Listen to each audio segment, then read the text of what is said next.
ஒத்த நொடியிலதான் எனக்கு சித்தம் கலங்கிருச்சே, மொத்த உலகமுமே அடடா சுத்த மறந்துருச்சு. ஏங்க அவன் நிலைமையை கொஞ்சம் யோசிச்சு பாருங்களேன். ஏடா ஒரு பால் அடிக்க வந்தது தப்பாடா, அதுக்கு அவன் பாலையடா அடிப்ப நீ. அதுக்கு அவங்க செட் பண்ண பாட்டு என்ன சிங்க் இல்ல.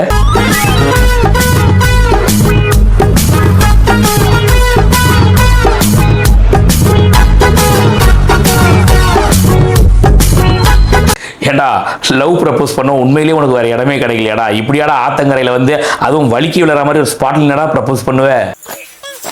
ஏய் என்ன பண்ற? போடுங்க இந்த வரேன். ஹலோ, நான் பிஸியா இருக்கேன், கொஞ்ச நேரம் கழிச்சு கூப்பிடுறேன். எத்தனை செகண்ட் ஆயிருக்கு? 4 செகண்ட். வெறும் 4 செகண்ட். ஒர்க்ல இருக்கிறப்ப இது கூட உங்களால சொல்ல முடியாதா? அவ்வளவு பிஸியோ நீங்க? நீங்க எல்லாத்தையும் நிப்பாட்டிக்கிட்டு இருக்கீங்களா? அப்படி ஒர்க் தான் முக்கியம்னா அங்கேயே இருந்துக்க வேண்டியதானே? அப்படியே ஒர்க்கையே கல்யாணம் பண்ணிருக்க வேண்டியதானே? என்ன எதுக்கு கல்யாணம் பண்ணீங்க? நான் எதுக்கு? போன் எடுக்கிற உங்க ஃப்ரெண்ட்ஸுக்குலாம் டேக் பண்ணி விடுங்க. இது உண்மை தானேங்க. ஃபோன் எடுத்து நான் பிஸியாக இருக்கேன் அப்படின்னு சொல்கிறது உண்மை தானே. சொல்லிட்டு அவங்க அடுத்த வேலையை பார்ப்பாங்கல்ல. ஆனால் இதில் இன்னொரு சைடு இருக்குது. ஃபோன் எடுத்து நான் பிஸியாக இருக்கேன் அப்படின்னு சொன்னால் கூட இன்னொரு சைடு இந்த மைனா படத்தை வருவாங்க தெரியுமா, எங்கே இருக்கீங்க எப்போ வருவீங்கன்னு வாங்கி பார்த்தீங்களா, அந்த மாதிரியான பெண்களும் இருக்க தானே செய்கிறாங்க. அதை நீங்களும் புரிஞ்சுக்கணும் இல்லையா? அவன் கை மாட்டிக்கிச்சு போல.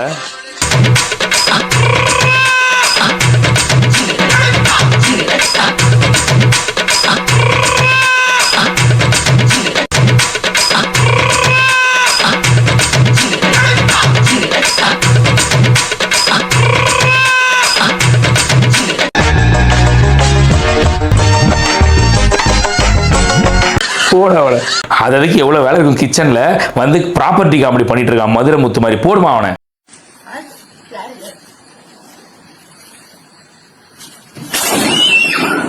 పట్టుకోరా పట్టుకోరా అంటీరా కొట్టుకో అంటే అంటే నట్టిగా పోతలేను నన్ను వడగట్టి పాడగట్టి నన్ను పాడల్ల వండవేట్టి. ஆக்சுவலா பசங்க கூட பட்டாசு வெடிக்க போனாலே இப்படிதாங்க ஏதாவது ஒன்று பண்ணுவாங்க. காலு கீழே வெடி வெடிக்கிறது இல்ல, அதெல்லாம் கூட ஓரளவுக்கு பரவாயில்ல. காலு கீழே வெடி வெடிக்கிறதுலாம் எடா இது பேண்ட்டுக்குள்ள தூக்கி பாம போடுறது. இப்படி நேர போய் லெஃப்ட் போய் ரைட் போய் லெஃப்ட் போய் ஸ்ட்ரெயிட்டா போனீங்கன்னா வந்துடும். 3.5 கிலோமீட்டர் தான். கிளம்புறீங்களா?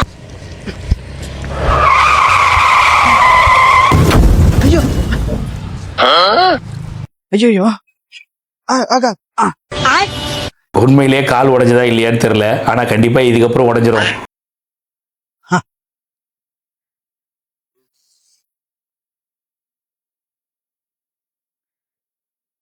மாட்டிக்கிறாரு தரு. போடு போடு சொல்றேன் அவனை. என்ன விளையாட்டு இது? அதாவது உங்க கேங்ல கூட வந்து பாத்தீங்கன்னாக்கா, அதாவது பெண்களுக்கு ஒரு பிரச்சனைனா அப்படியே கொதிச்சு எழுந்து போய் உதவி பண்ணுவாங்க, பாத்திருக்கீங்களா? அந்த மாதிரி பயல் இருந்தாக்க கமெண்ட் பண்ணி டேக் பண்ணி விடுங்க.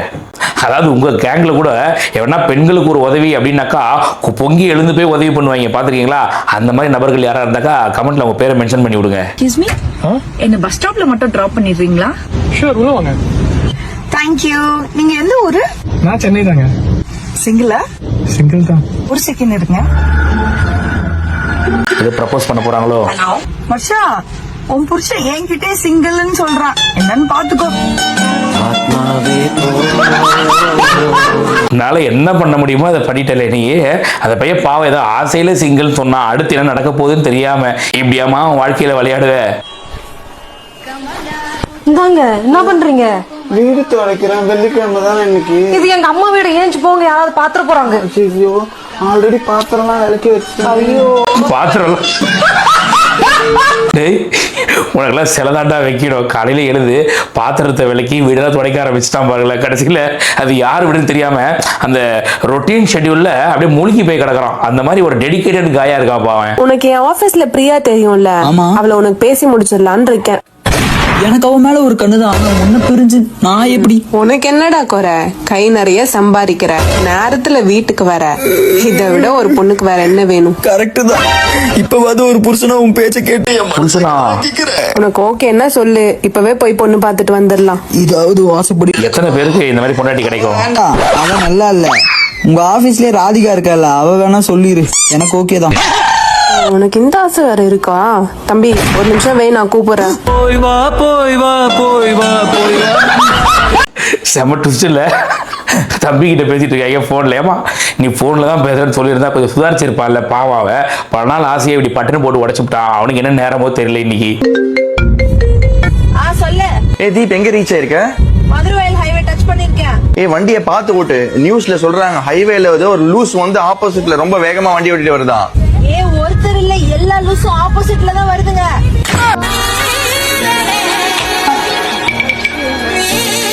உண்மையிலேயே வலிக்கலையோ? பாக்குற எங்களுக்கு வலிக்குதேடா.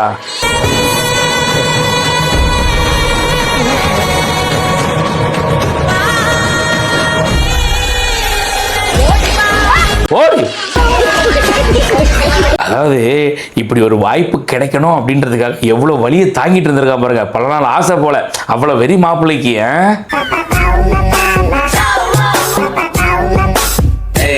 வீட்டுக்கார சரக்கு அடிச்சா சைட் டிஷ். சூப்பரு. வித் சரக்கா வேற லெவல்ல.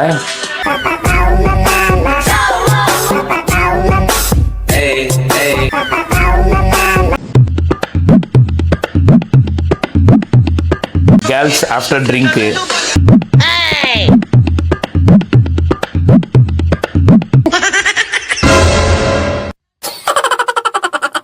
Boys after drink.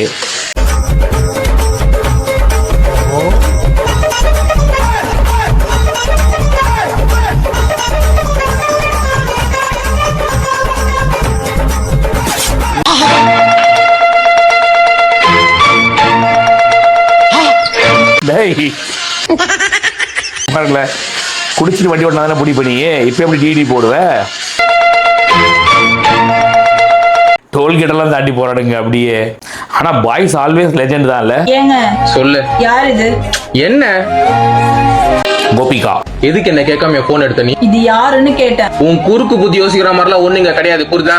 அவன் என் சைல்ட்ஹுட் ஃப்ரெண்டு. அப்படின்னா சைல்ட்ஹுட் ஃப்ரெண்ட்னா சின்ன வயசுல இருந்து ஃப்ரெண்டுன்னு அர்த்தம். ஸ்கூல்ல எனக்கு லஞ்ச் கட்டி கொண்டு வரதுல இருந்து, காலேஜ்ல எனக்கு ரெக்கார்ட் நோட் எழுதி கொடுக்கறதுல இருந்து இப்ப வேலை பார்த்துட்டு இருக்கேன். இந்த வேலைக்கு யார் எனக்கு இன்டர்வியூக்கு ட்ரெயின் பண்ண நினைக்கிறேன்? இவ தான்.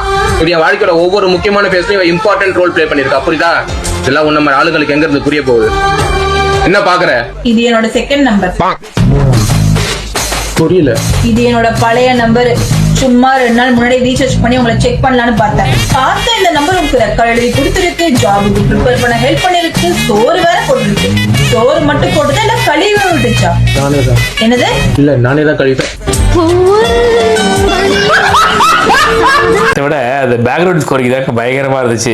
அதாவது பேசும்போது அந்த பையன் எவ்வளோ ஒரு எமோஷனலா பேசினா. நான் கூட ஒரு நிமிஷம் என்னம்மா நல்ல உறவை போய் இப்படி சந்தேகப்படுறியம்மான்னு பார்த்தா அயோக்கிய பயிலடா நீ.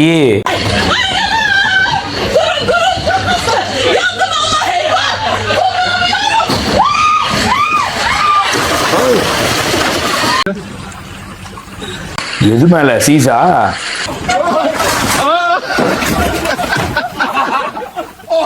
வேணும்ட்டே வேலையை பார்த்து விட்டுருக்கான். பைக் எப்பவும் கீழே விழுந்தா இந்த மாதிரி கிளச் லிவர் இல்லைன்னா பிரேக் லிவர் பெண்ட் ஆயிடும். அதை காசு கொடுத்து புதுசா மாத்துறதுக்கு பதிலா இந்த மாதிரி 2 ஸ்பேனரை வச்சு பெண்ட் எடுத்தா உங்க காசு மிச்சமாகும். இல்ல நீங்க புதுசாவே மாத்திடுங்க.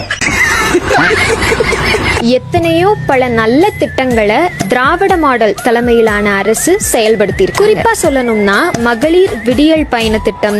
ஃப்ரீ பஸ்ன்னு ஒண்ணு விட்டுட்டு வேணும்னே வயசானவங்க ஏறுறாங்க, டக்குனு பஸ் எடுக்குது, விழுந்துட்டாங்க. நான் ஓடி போய் படிக்கல நின்னு புடிச்சு நானும் அவங்களோட சேர்ந்து விழுந்தேன். அப்ப என்ன அர்த்தம்?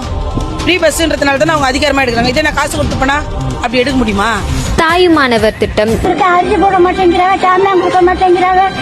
போய் கேட்க போனா போமா, உனக்கு கையிறாத விழுதல கலெக்டர் போ, அங்க போ போ. ரொம்ப பாவம். 2 மாசம் என்ன அலைய விட்டு என்ன கஞ்சி கண்டுச்சா இல்ல, வீட்டுக்கு வந்து தேடி எல்லாம் கொடுக்கல. வாரது முடியாம கிடைக்கிறவட்ட வந்து போட்டு இது கைரக வாங்கிட்டு போடுறது. அவங்க வீட்டுல இருக்கிறவங்களை கூட்டிட்டு போய் சரக்கு போடுறது. வீட்டுல வந்து எல்லாம் கொடுக்கலையா? கலைஞர் உரிமை தொகை. என்ன வேலை போறீங்க? மாசம் எவ்வளவு சம்பாதிக்கிறீங்க? ஒரு நாளைக்கு 300 ரூபாய் அவங்க சம்பாதிக்கிறாங்க. ஒரு நாளைக்கு 300 ரூபாய். 30 நாளைக்கு எவ்வளவு? 9,000.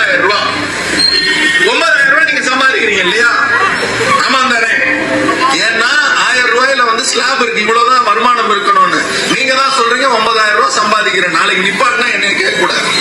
உண்மையிலேயே இந்த ஆட்சியாளர்களை விட மோசமானவங்க யாருன்னு பார்த்தீங்கன்னா அவங்களுக்கு ஒத்து ஊதுறாங்க பாருங்க, இந்த ஒரு சில பச்சோந்திகள் மாதிரி ஆட்கள். அவங்க தான் உண்மையிலேயே மோசமானவங்க. இந்த ஆட்சி கீழ்தரமாக நடக்கிறதுக்கும் சரி, மக்கள் அவதிப்படுறதுக்கும் சரி, அதுக்கு முழு காரணம் இந்த மாதிரி ஒத்து ஊதுற பச்சோந்திகள் தான்.